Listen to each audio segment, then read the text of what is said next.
সুপ্রিয় দর্শক, সম্প্রতি সময়ে আমরা জেনেছি মিরপুরে একজন বৃদ্ধা মহিলার আ লাশ অর্ধগলিত লাশ উদ্ধারের ঘটনা। যেটি আমাদের বাংলাদেশের সবার মনেই দাগ কেটেছে। অ্যা সন্তান থাকা সত্ত্বেও মাকে আলাদা রেখে আ মার কোনো দেখাশোনা না করার কারণে মার অর্ধগলিত লাশ উদ্ধার করা হয়।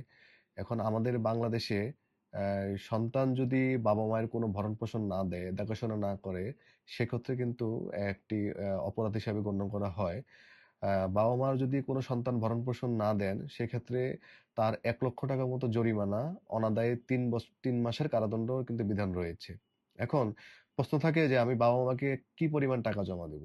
একটা আইনে বলা আছে 10% সন্তানের আইন 10% কিন্তু বাংলাদেশের প্রেক্ষাপটে বাবা-মাকে নির্দিষ্ট একটি অ্যামাউন্ট দিলেই যা চলার জন্য লাগে তা দিলেই হয়।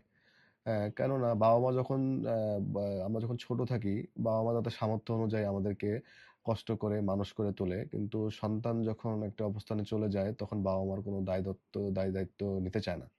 সেটি আমাদের বাংলাদেশে কিন্তু একটি আইন অপরাধ হিসাবে গণ্য করা হয়। আমি সিনিয়র লিগ্যাল অ্যাসোসিয়েশনের মাধ্যমে আপনাদেরকে বিভিন্ন আইনগত বার্তা দিয়ে থাকি এবং বিভিন্ন টপিকস এর উপর আলোচনা করে থাকি। আপনাদের যদি আমার এই কথাগুলো ভালো লাগে, তাহলে আমাকে নিয়মিত লাইক, শেয়ার এবং ফলো করবেন। তাহলে আমি বিভিন্ন ভিডিও করার অনুপ্রেরণা পাবো ও ভবিষ্যতে আমি আরো ভালো, ভালো ভিডিও আপনাদেরকে উপহার দেব। ধন্যবাদ, ভালো থাকুন।